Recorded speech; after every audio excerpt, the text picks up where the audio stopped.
So, good morning or good afternoon, and welcome to today's talk titled The Truth About Network Tokens. Are They Worth the Hype?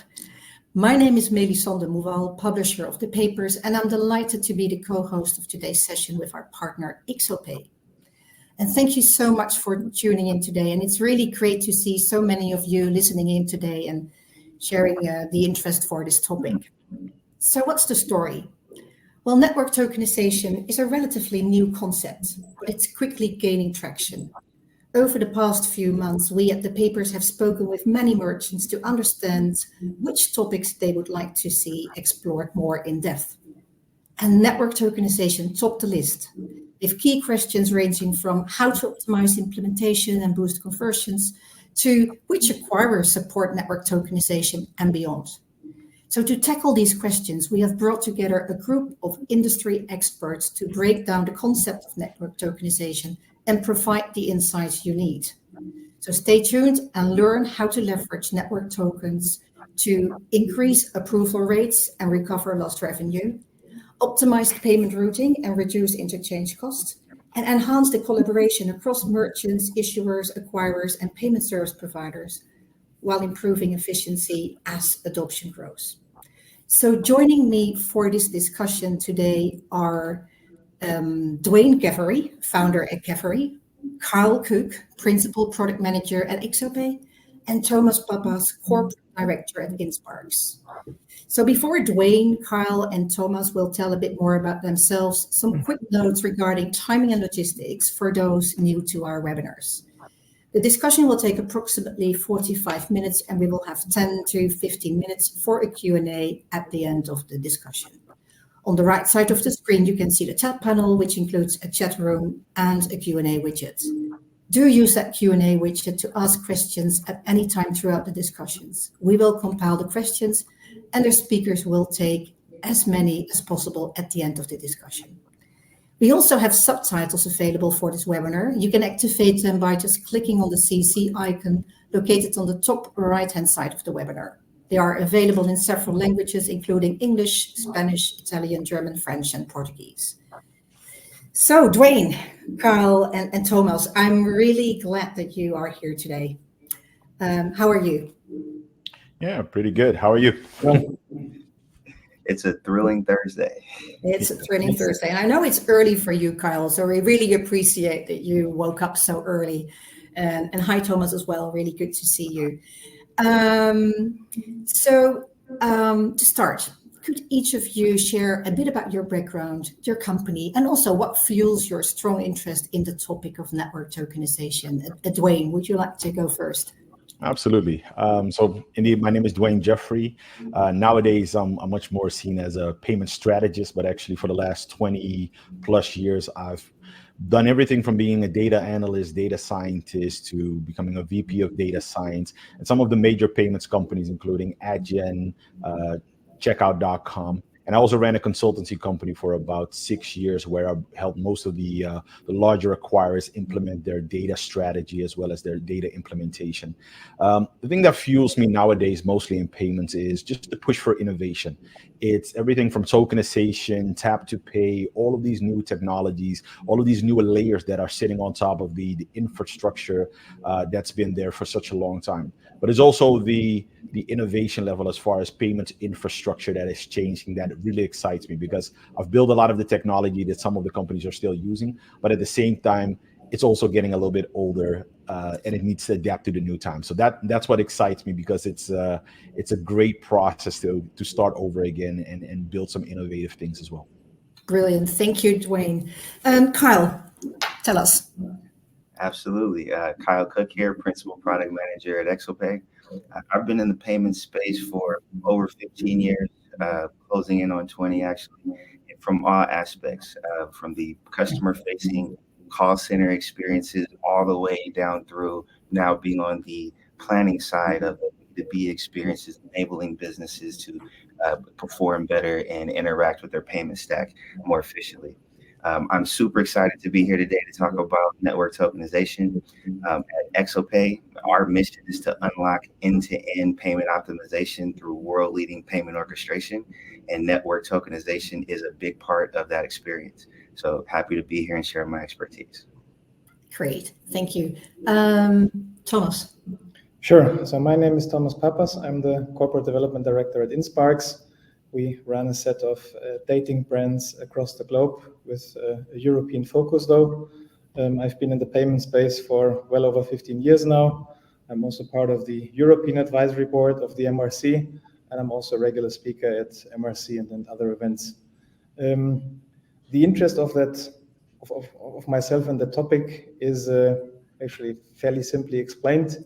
I've heard the concept well over a year ago, and pretty much since a year I've been fighting with our acquirers to get the first ones now finally ready, and it's currently in QA on our end, and actually can't await this concept to be live, because I've heard so many great stories about it, just I haven't been able to actually see the results to our business. Lovely. And for those in the audience that might not know InSparks, InSparks is a subscription, basically, Yes. business, isn't it? Correct. We have a couple of dating sites, and they all have subscriptions. Okay, I think that's for subscription businesses, network tokenization is definitely a value add. So what are we going to discuss today? Well, first of all, for the audience, before I start with the agenda, don't be shy. Feel free to challenge these speakers. Again, we know it's a relatively new topic. There's lots of questions, so fire them. They are here to answer your questions. So use the Q&A widgets, and we would love to take your questions. So what is on the agenda today? We will basically unpack the concept of network tokenization for you to understand it better. We will discuss adoption. What is the readiness of acquirers and issuers?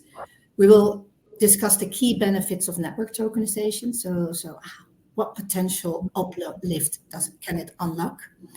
We will also address some common questions, for instance, about fallover strategies and account updater. We'll talk about the future of tokenization, and we will have some key takeaways for you in the audience. So without further ado, let's kick off. Kyle, could you explain to us this concept of network tokenization? Like, how does it work, and how are they different? Because we had gateway tokens, we had acquiring tokens, now there's network tokens. So help us understand what's what. Yes. So the simplest way I can explain network tokenization would be to take the word, separate it into its two root words, look at them independently, then bring them back together. So network in this sense is referring to card brands, your Visas, MasterCards of the world. Tokenization in this sense is referring to a merchant in their payments flow leveraging an external party whose responsibility is to grab that card pan and exchange a token in return. The merchant can then leverage that token in their payment flow going forward. To your point, that's a big difference. There is a big difference between a network token and other tokens. So to bring those two words back together, simply put, a network token is the process of a customer or a merchant subscribing to enable the card network to be their token provider. Now, when you receive a network token, that's very different from an acquirer or gateway token. Acquirer or gateway token, those tokens are typically non-portable and only work in that payment flow. And not only are they non-portable, those tokens are detokenized and leveraged, and the PAN is then passed through the rest of the links in that payment experience. A network token is different. It's a whole different animal. A network token requires each link in the chain to participate with the network tokenization process, interact with the token, and each link of the chain receives the token, and that PAN is not exposed throughout the processing of that payment. Now, there's different value adds and pros and cons to going either way, but it's big to understand that not only is it higher security when you use the network token as it's passed through the funnel, but network tokens also come with card management lifecycle, or card lifecycle management. That process is shortened to make that clear.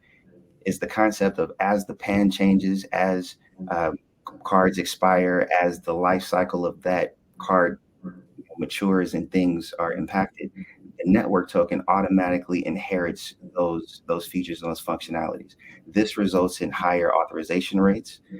And also another thing that makes it a higher authorization rate is it's a trusted attribute. It's a trusted entity. So that value, as it's seen and recognized by issuers, they're going to trust that a bit more than seeing the card pan because of the avenues a customer has to take to obtain their network token and the limitations in the way it can be used. Okay, Kyle, can I ask a question? Because that's not always been really clear to me. Can a network token provided by your acquirer be leveraged across different acquirers?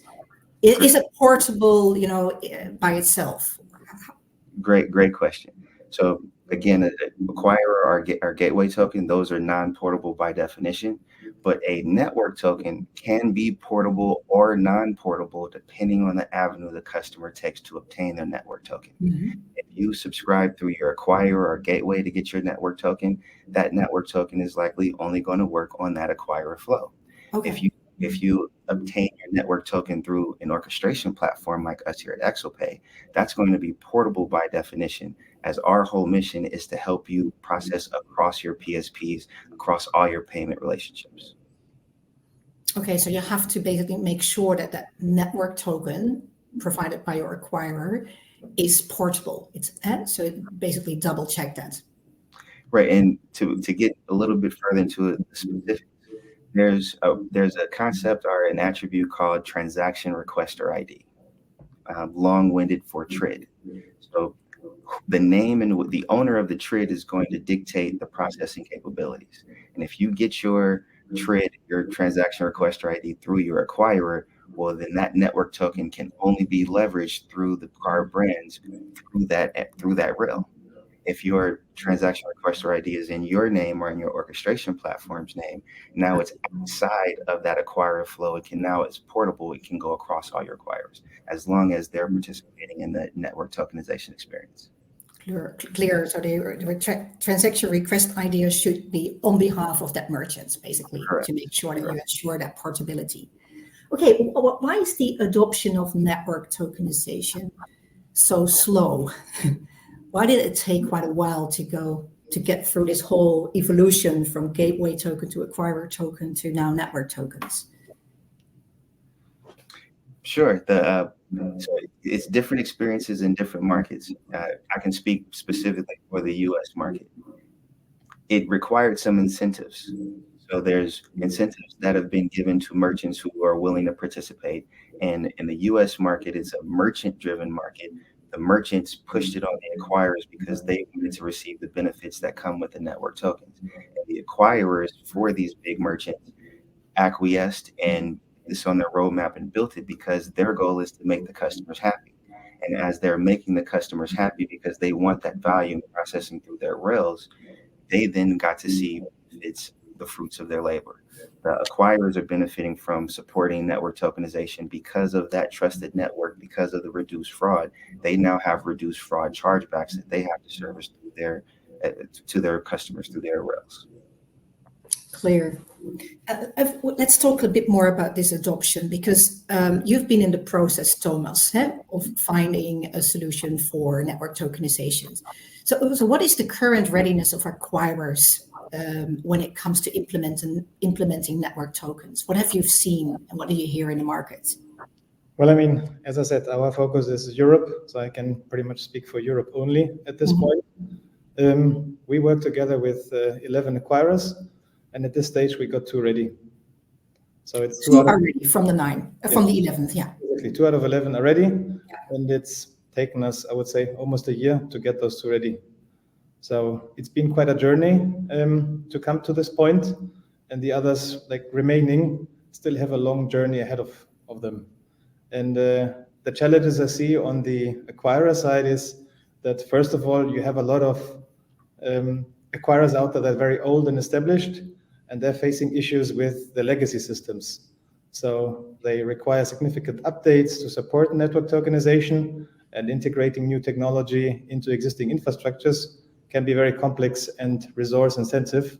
And looking at all of the other projects that acquirers have at hand due to like Visa, MasterCard compliance regulations, they might just not have the time for that to actually squeeze network tokens in. Also, I do see that as another reason that there's regulatory and compliance concerns. So the evolving regulatory landscape surrounding tokenization presents challenges by itself. Ensuring compliance with the various regional and international standards just requires very careful planning and adaptation, because you're not just going to be compliant with one specific region, you're going to be compliant with everywhere, which I think just makes the whole topic even more complex. Next to that, I also see that there's a cost component associated to that when you switch to or transition to network tokens, because that requires a lot of investments into technology, training, and respective process adjustments. And these costs can be a barrier, especially when you look at smaller acquirers with limited resources. Like, for instance, our business is a high-risk business, so the MCC code is 7273. And that just by a matter of fact, it's very hard to find big acquirers that want to take the business. Yeah. Not because it's bad by definition, it's just it's a high-risk business, and there's so many acquirers out there that pretty much draw a very strict line between black and white. And if you're not fully white, but already just have a little bit of a black color, then you're pretty much out. And that is quite a challenge, I must admit. And that's probably why on our end, it takes a bit longer to get acquirers shifted towards network tokens, whilst bigger players in the e-com space have a way easier time, even in Europe, to find acquirers that also have a strong footprint in the US, where Kyle already mentioned that the adoption rate is way higher than, for instance, in Europe. So I definitely see a big difference.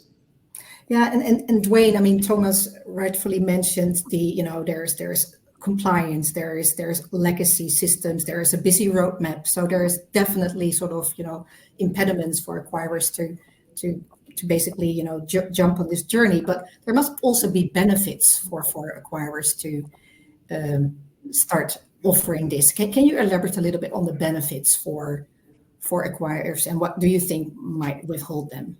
Yeah, I think we're getting more and more information out of the network itself, right? Because I think if you really look at it, acquirers will all have their different opinions, but on a network level, they can really look at a larger set of data and actually come up with some of those results. Like, for instance, if we look at Visa just had an investor day, and in that investor day, they actually shared that merchants who are using tokenization actually get a 4.7% uplift in their authorization rates. That's a massive jump from what you would get if you just reuse the regular PAN details. So that's a big one. MasterCard had a similar report back in November where they said that they have a 3% uplift in authorization rates. So especially digital subscription-based merchants who are very keen on improving their authorization rates will look at it from that perspective. On the other side, you also have the reduction in fraud, right? Instead of having a raw PAN being submitted, now you have a token that actually reduces fraud. So Visa mentioned that they had over 34% in reduction in fraud from that perspective. And MasterCard even says that is about 50% of a reduction when you go from PAN to actually using tokenizations.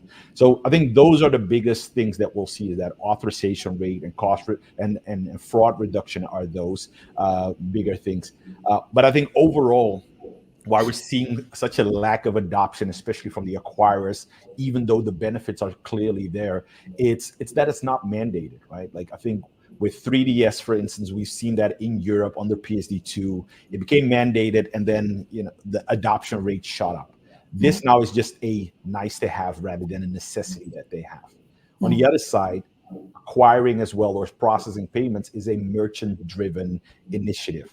Most acquirers don't go out of their way to come up with new things if their merchant is not asking for it or ready to actually implement it. So because of that, merchants, especially the larger enterprise merchants who have seen the benefits of it, they are actually the ones pushing the acquirers to actually adapt to it.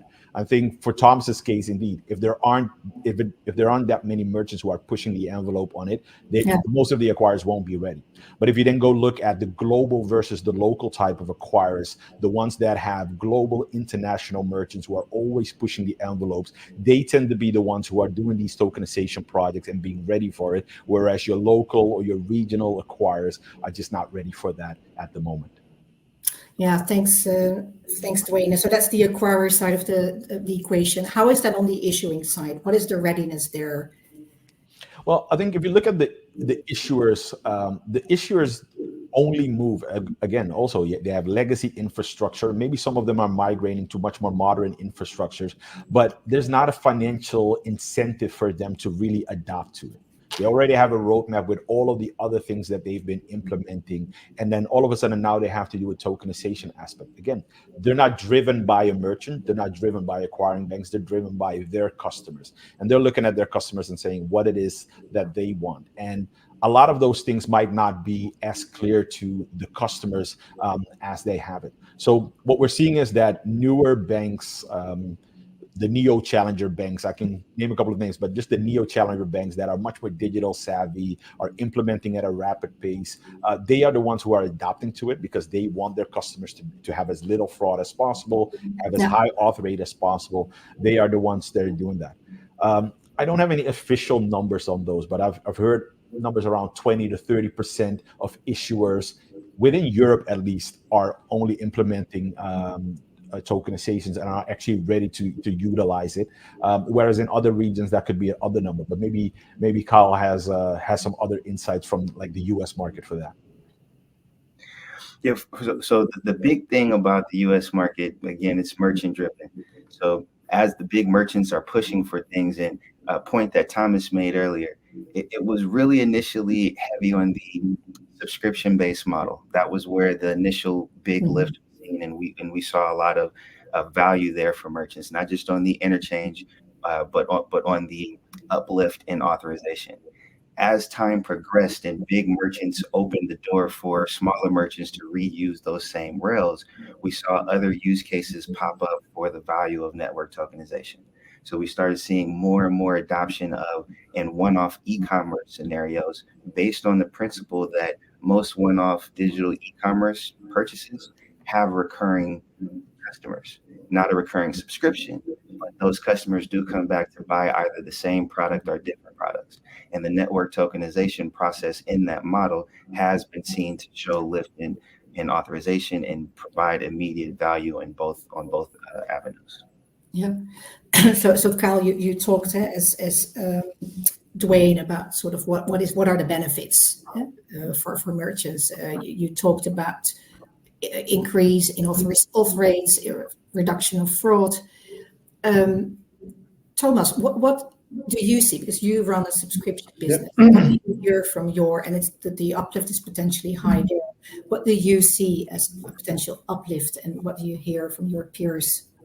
Well, again, I think as a general rule, the more risky the business is from an MCC perspective, the more you can, generally speaking, gain. Just because the concept of network tokens doesn't just help you on like recurring businesses.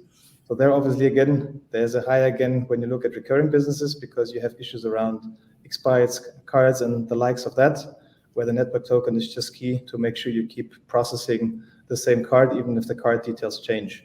And I've heard, dependent on the, let's say, riskiness of the business, which again lies always in the eyes of the issuer at the end of the day, that you can gain up to 15 or even 20% more approvals, which I think when you look at high-risk businesses operating in the, let's say, low 60s, could be a complete game changer. Whilst what Dwayne has shared already, when you look at e-com, even getting 3 or 5% uplift when you're already processing in your 90s, that still is a game changer because then it's getting very close to the 100.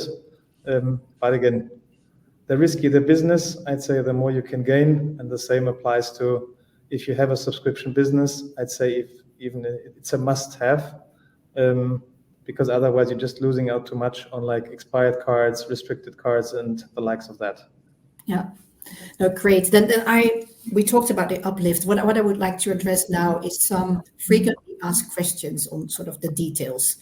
And most of them are also related to subscription models. The first question, and it's also one of the questions that we received from the audience, is maybe what is the difference between a network token and a universal token? Kyle, would you like to take that one? Absolutely. So a universal token would be a token provisioned by an orchestration platform like us here at ExoPay. This universal token is portable across all of your acquiring relationships, across all of your entire payment stack. And this universal token is referencing the card PAN, meaning at any time, you as a merchant have the ability to detokenize this universal token, retrieve that card PAN, and use it for other use cases that are outside of the network tokenization realm. So when you juxtapose the universal token and the network token, the big key difference is you lose access to the explicit card PAN in that network token flow. The universal token, you maintain ownership of visibility into the card PAN if you need it. Both of these tokenization platforms do provide PCI relief scope reduction to an extent, but it's all about understanding what you need as a merchant. And in today's world, you likely want to have a multifaceted approach and use both a network token and a universal token. This is where you will come into like a fallover strategy, where you have a network token that may not be usable in a specific instance or at a specific moment in time. And if you have that universal token, you can now reprocess that same transaction leveraging the card PAN. Mm-hmm. So yeah, moving forward on that fallover strategy, that was also one of the questions that we received. So what is the best fallover strategy for network tokens when the token isn't issued or the transaction is unsuccessful? So how would you tackle that? I would advise customers to lean into the universal token experience. Always keep that in your back pocket. Definitely lean forward with the network token request, and if that goes through, you get a lot of added value. If that does not go through, you still want the protection of being absolved from a lot of the PCI scope. You still want the portability to go across acquirers and gateways, and that's where the universal token adds immense value. Yeah, it's basically also what you mentioned, build support to maintain access to that raw PAN, either via a partner like Ixopay or build it yourself, but Correct. Have that fallback scenario in place.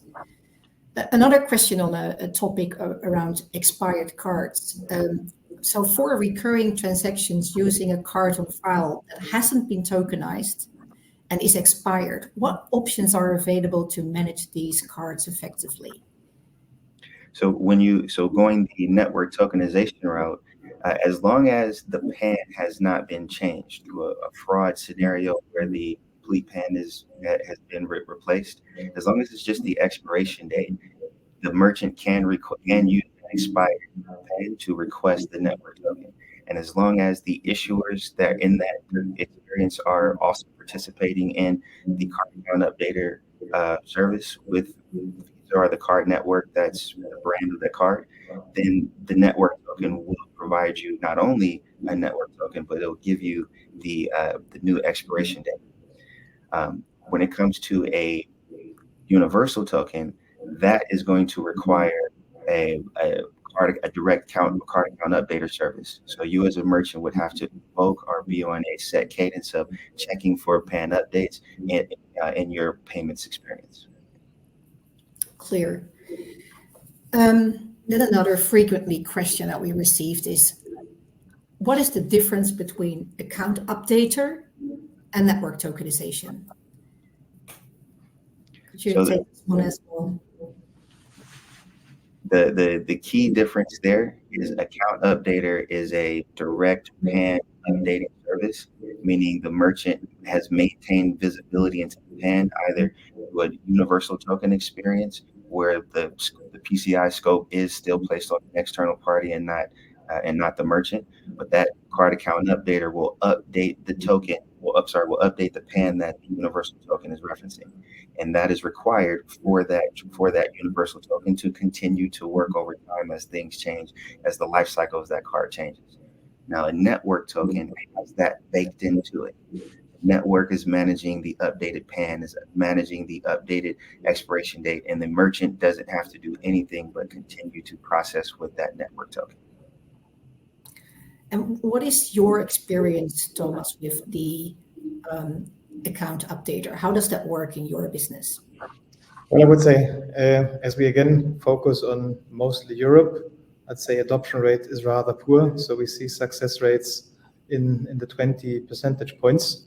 And again, it helps a little bit, but compared the big amount of like expired cards is just so tiny that it doesn't really resolve the problem, especially when you look at a subscription business. Again, if you look into other markets like US, where again the card networks are always like have an earlier adoption of let's say services, it's a completely different story. There, I think we probably look more at 70 or 80 percentage points. So it really depends on the region you look at, and it seems like Europe is always among the last to catch up. And as long as it's not mandated, then there's also no real reason for the issuers and also acquirers to actually partake in this. Yeah, Dwayne, what do you see? Yeah, like I like to look at things from a helicopter view, right, and really understand the markets that we're operating in.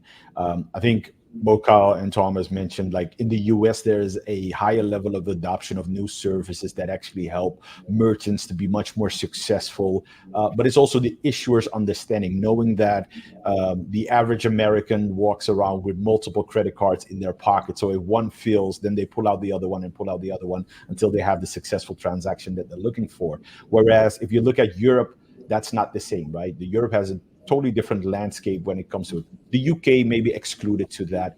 So overall, there aren't that many cards. It's changing, it's rapidly changing, but that also means that a lot of the providers, a lot of the traditional banks who are still relying on legacy infrastructure, they're seeing all of these product updates, again, not mandated, so not really an incentive to move into that direction. Also on the consumer side, they're not really being pushed to come out with the new products. You see with the neobanks, they're pushing it to be different, and that really makes a big difference in that. But again, that acceptance of not just tokenization, but also service like account updater, like AVS is a big thing in the United States. It's not even introduced in Europe yet, address verification service that is. So there's all of these things that are coming in for issuers that they still need to adopt to, but they have legacy infrastructure. So now you're seeing newer infrastructure or modern infrastructure coming into place. Banks actually designing their own neobanks or trying out new things or taking one by one some of those components. So it's still lagging behind, especially in Europe compared to the US and as well as other parts of the world. But I think that will definitely change in the next 3 to 5 years. Yeah, and with that, I guess also the auth rates will improve. I mean, it's like a journey. The numbers that you just mentioned, 3.4 on from the Visa numbers on increase in auth rates.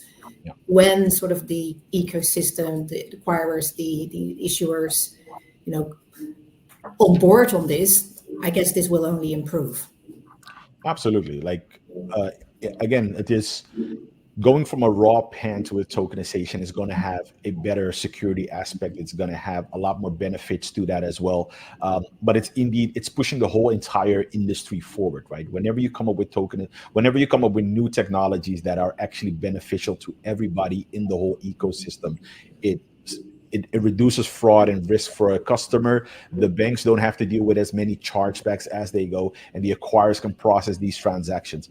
I think then when you look at the overall merchants, they'll look at some of the other benefits as well, but that's definitely what's happening. So I see tokenization and things like card updater and all of those other things definitely sort of like being a staple. And as more banks adapt to it or more issuers adapt to it, we'll see more higher authorization rates and more adoption as well.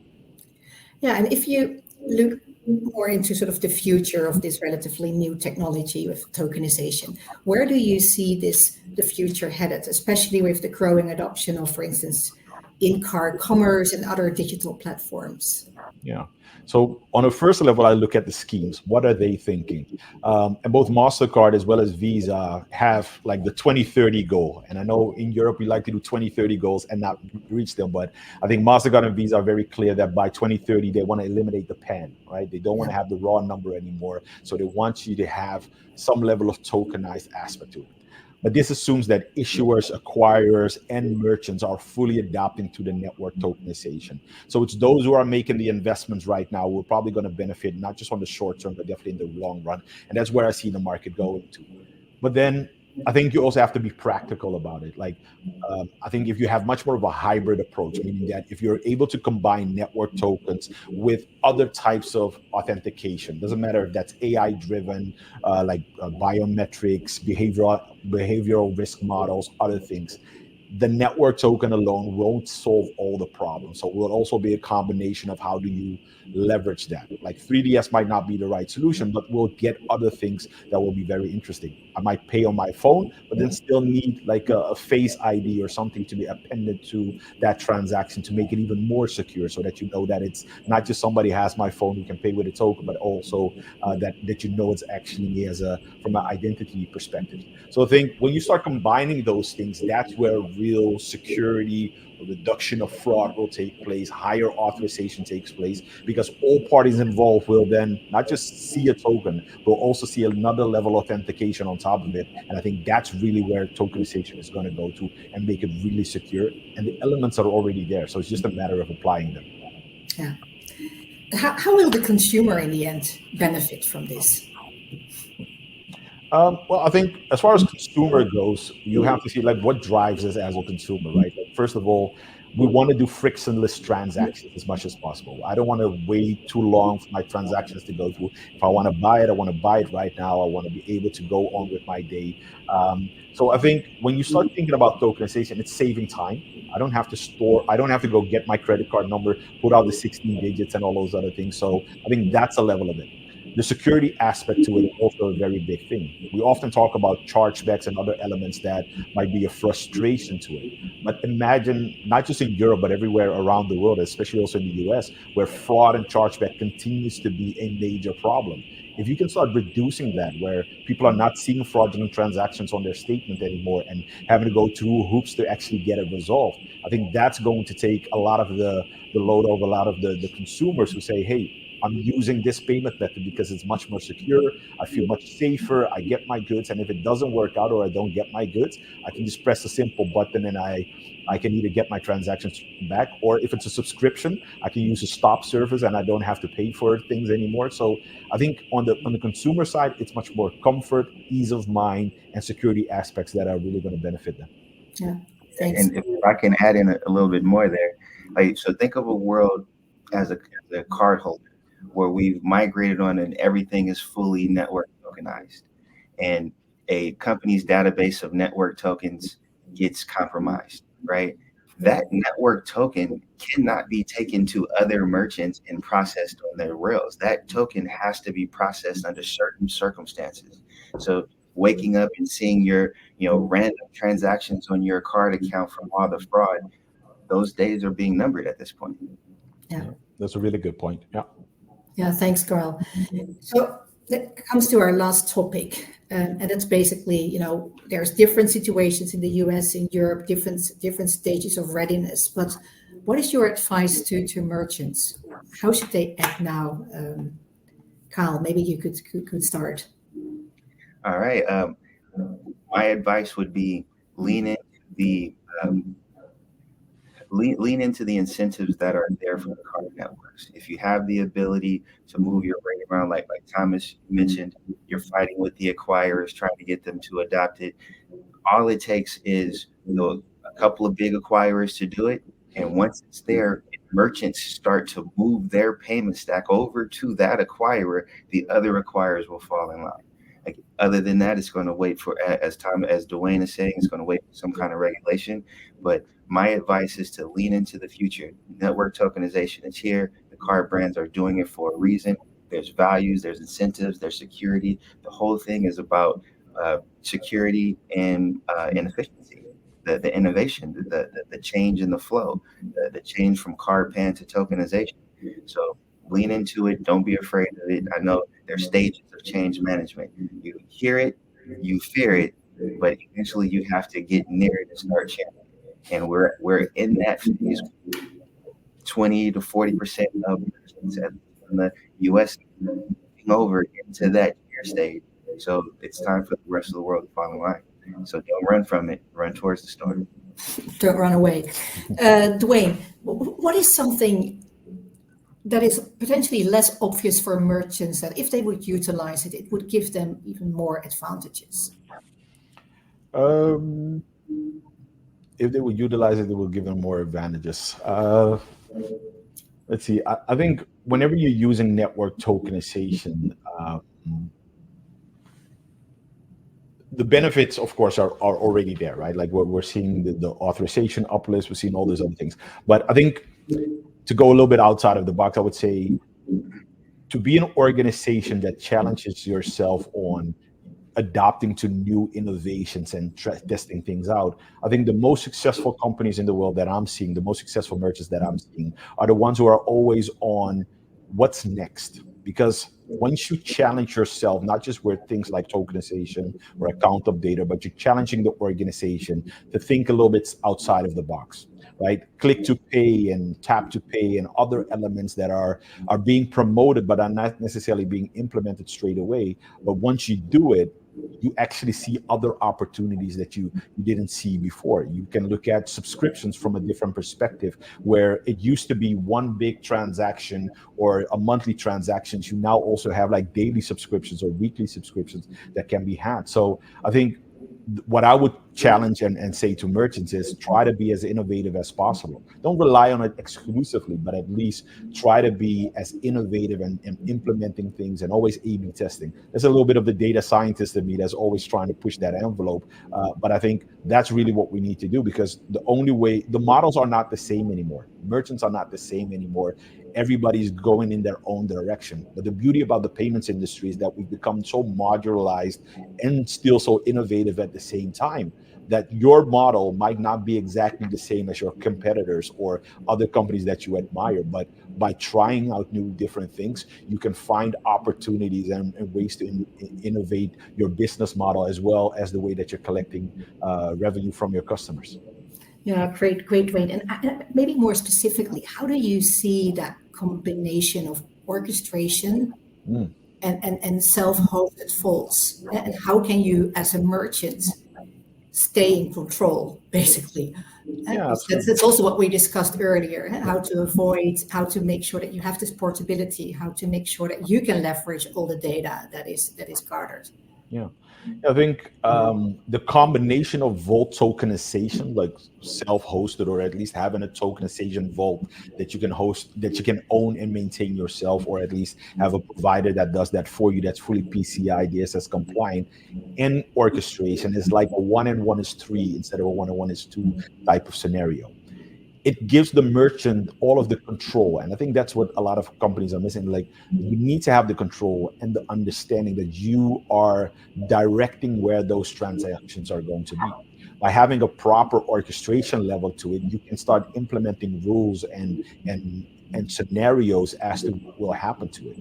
The more universal it is, I can have a retry logic, basically saying, hey, if this transaction fails, retry it either immediately on a secondary acquirer, or wait 2 to 3 days and then you try it again on the same one and then you go to the secondary one. So I think that combination of being able to be in control without necessarily having to store a raw pen or the tokens, but then leveraging that to orchestration, is probably the best approach that you can have if you're a digital subscription type business who's trying to do that as well. The added benefit to it, and I think that's probably something we won't have enough time for, but it's we're still at the very beginning of all of this. So there's still multiple networks and multiple things that are there. I think tokenization will continue to develop itself, where we'll have tokens that are related to a particular customer who can have multiple cards attached to it as well. So doing that, and we'll have multi-rail strategies. Like, for instance, account to account is also coming up. Will account to accounts be tokenized as well, and how do you process that, and through what rails will that go? So I think the more a merchant adopts that and says, hey, how can I take control of it, the more success they'll see in the long run. Yeah, great. And can I add on to that as well? So when I think about that question, for me, it's all about merchant empowerment. Do you own your own data, and how well do you know your data? So couple scenarios. If you're receiving tokenization from, say, your acquirer or gateway, can you take that token and use it somewhere else? And if all of your subscriptions, all of your payment stack is aligned with that one acquirer or gateway and all of your tokens there, what happens if you grab a mature into a multi-processor environment? What if you want to start processing those tokens in another entity? Well, now you need the permission of your acquirer to de-tokenize and go through a whole process, and you're on their terms. You can't just wake up and decide to do things differently. That's one of the values of partnering with an orchestration platform like us here at ExoPay. Your tokenization is happening outside of your payment stack and can influence across the payment stack. It's not isolated. So as you mature as a company, depending on your aspirations, how big you want to be, how fast you grow, do you own your own data? Do you have to have someone else's permission to make different decisions in your payment security? That's the big question. Yeah, thanks, Kyle. And maybe lastly for Thomas, because you're actually, you just mentioned in the beginning, we have 11 acquirers, 2 are ready. So what would you advise merchants to do to move forward with this? Well, let's say, first of all, try and check which acquirers are out there that actually are capable of processing network tokens.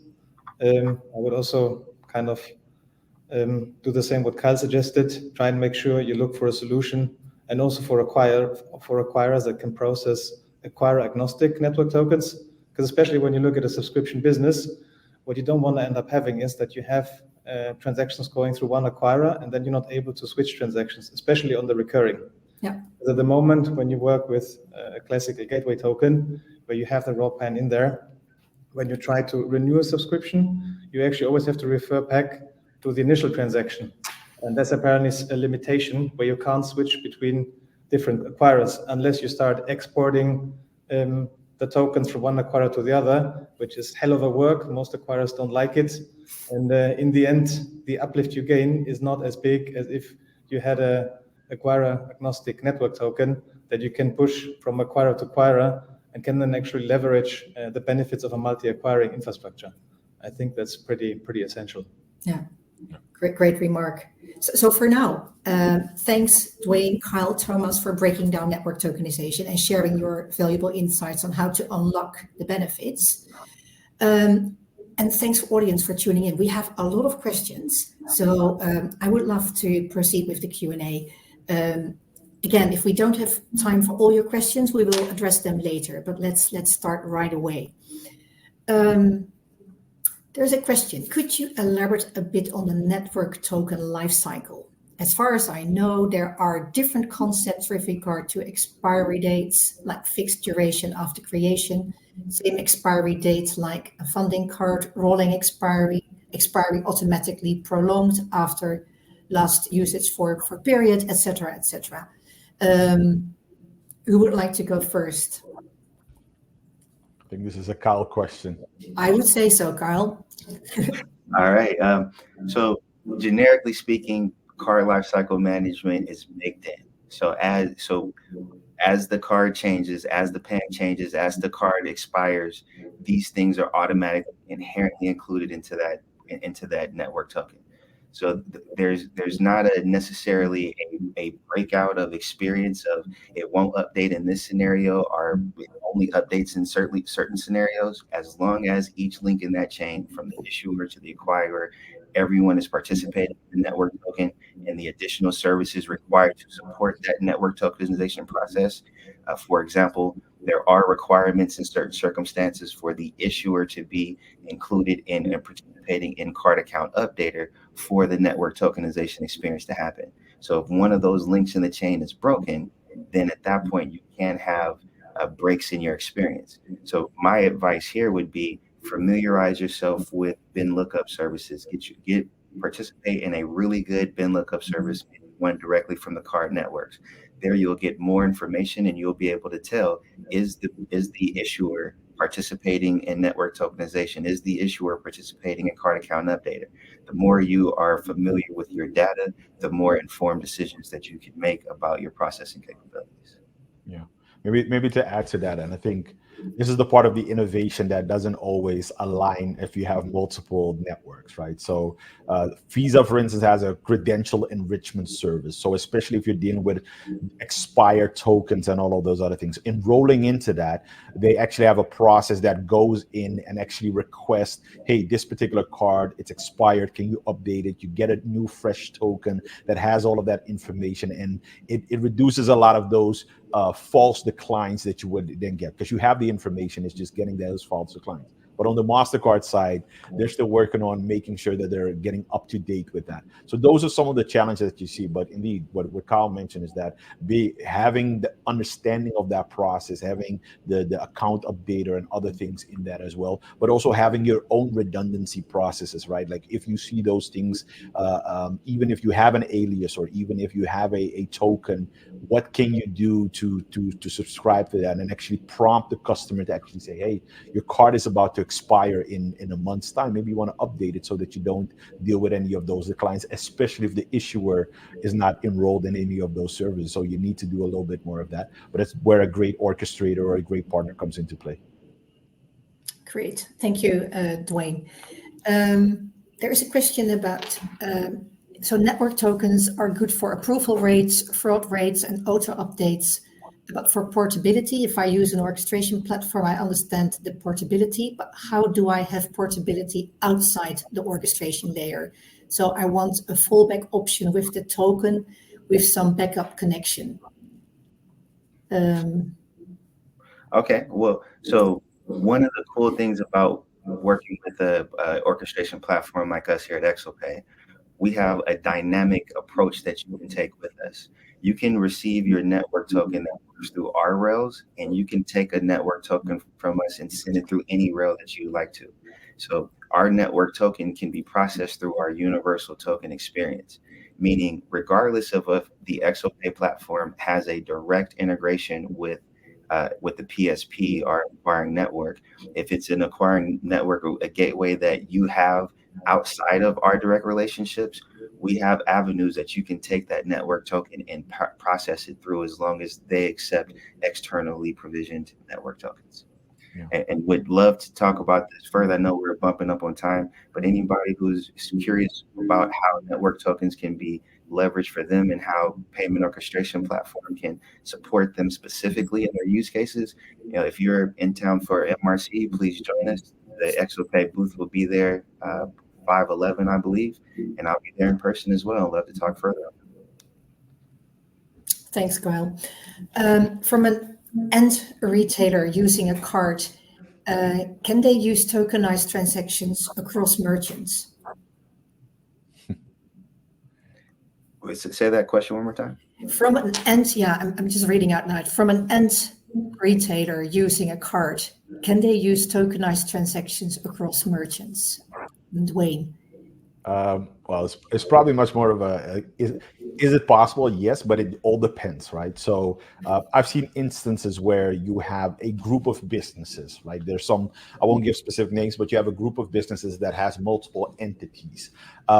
What then depends is on what level is the tokenization done. For instance, if the group is the owner of the tokens and they have it, and you have multiple entities with multiple services that you're using, and you're opting in to be allowed across those companies, yes, you can do it. However, a company cannot say, oh, you signed up for product A, and now there's a product B that you haven't done any tokenization for, so we're just going to grab that token and then process a transaction, because it doesn't work on that level. But on a group level, there are ways to do that.